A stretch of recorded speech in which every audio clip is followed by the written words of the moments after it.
বাংলা ভাষার একেবারে গোড়ার কথা জানতে চান? তাহলে চলুন আজ আমরা বাংলা ভাষার সেই ১১টা মূল ধ্বনি বা স্বরবর্ণের সাথে পরিচিত হই। এরাই কিন্তু বাংলা ভাষার আসল সুর। হ্যাঁ, বাংলা বর্ণমালায় স্বরবর্ণ আছে মোট ১১টি। আমরা যত বাংলা শব্দ বলি তার সবকিছুর মূলে কিন্তু এই ১১টা সাউন্ডই রয়েছে।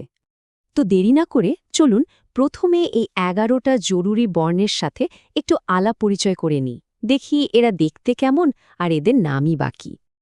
আর এখন আসছে সবথেকে গুরুত্বপূর্ণ অংশ। এখানে আমরা এক এক করে প্রত্যেকটা স্বরবর্ণের সঠিক উচ্চারণ শুনব। আমার সাথে সাথে বলার চেষ্টা করলে কিন্তু ব্যাপারটা আরও সহজ হয়ে যাবে। তাহলে তৈরি তো? এই যে আমাদের লিস্টের একদম প্রথমটা, এটা হলো অ। এর সাউন্ডটা ভালো করে খেয়াল করুন আর আমার সাথে বলুন অ। এর পরেরটা হল আ। দেখুন, দেখতে কিন্তু প্রায় অয়ের মতোই, খালি পাশে একটা বাড়তি দাগ। বলুন তো আ। এটা হলো ই। খেয়াল রাখবেন এর উচ্চারণটা কিন্তু ছোট আর বেশ ছটপট হবে। আমার সাথে বলুন ই। আর এটা হলো ই। দেখুন, আগেরটার থেকে এর উচ্চারণটা একটু লম্বা হবে, একটু টেনে বলতে হবে। শুনুন আর বলুন ই। ইয়ের মতো আমাদের একটা ছোট উও আছে। এর উচ্চারণটাও কিন্তু বেশ সংক্ষিপ্ত। বলুন উ। আর এটা হলো দীর্ঘ উ। ঠিক ইয়ের মতোই এই উচ্চারণটাও একটু টেনে বলতে হবে। চেষ্টা করুন উ। এর পরের বর্ণটা হল রি। এই উচ্চারণটা একটু অন্যরকম, তাই মন দিয়ে শুনবেন। বলুন রি। এরপর আসছে এ। এর উচ্চারণটা কিন্তু বেশ সহজ আর আমাদের সবার পরিচিত। আমার সাথে বলুন এ। এর পরেরটা হলো ওই। ভালো করে খেয়াল করুন, এখানে কিন্তু দুটো সাউন্ড একসাথে মিশে আছে, ওই। এবার আমরা শিখব ও। এর উচ্চারণটা বেশ গোল হয়। চেষ্টা করে দেখুন ও।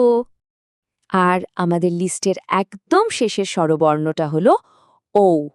এটাও কিন্তু দুটো সাউন্ডের মিশ্রণ, ও। দারুণ! যে কোনো নতুন কিছু শিখতে গেলে কিন্তু প্র্যাকটিসটা খুব জরুরি। তো চলুন, এই যে এতক্ষণ ধরে আমরা সাউন্ডগুলো শিখলাম, সেগুলোকে আরেকবার একসাথে ঝালিয়ে নিই। আচ্ছা, এবার আমার সাথে একটু তাড়াতাড়ি বলার চেষ্টা করুন। অ, আ, ই, ই, উ, উ, রি, এ, ওই, ও, ও। আচ্ছা, শুধু বর্ণগুলো চিনলাম আর উচ্চারণ শিখলাম, তাতেই তো সবটা হলো না, তাই না? আসল মজাটা তো হলো যখন এগুলো দিয়ে শব্দ তৈরি হয়। চলুন এবার দেখি এই স্বরবর্ণগুলো কিভাবে শব্দ তৈরি করে। এই যে দেখুন স্ক্রিনে, কি দারুণ সব উদাহরণ। যেমন ধরুন অ দিয়ে হচ্ছে অজগর, আ দিয়ে আম। তারপর দেখুন ই দিয়ে ইলিশ, ই দিয়ে ঈগল, উ দিয়ে উট আর উ দিয়ে উষা। চলুন বাকিগুলোও দেখে ফেলি। রি দিয়ে হয় ঋতু, এ দিয়ে একতারা, ওই দিয়ে ঐরাবত, এরপর ও দিয়ে ওল, আর সব শেষে ও দিয়ে ঔষধ। দেখেছেন, প্রত্যেকটা শব্দই কিন্তু একটা না একটা স্বরবর্ণ দিয়ে শুরু হচ্ছে। তো এত সব আলোচনার পর আসল কথাটা কি দাঁড়ালো? কোন জিনিসটা আমাদের মনে রাখতেই হবে? ব্যাপারটা খুব সহজ।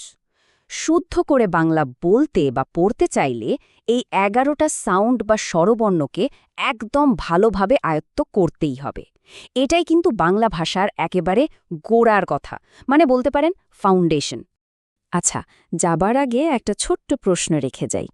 এই যে ১১টা সাউন্ড আমরা শিখলাম, এগুলো দিয়ে আর কি কি মজার শব্দ বানানো যায় বলুন তো? একটু মাথা খাটিয়ে ভাবুন, দেখবেন অনেক নতুন শব্দ খুঁজে পাচ্ছেন।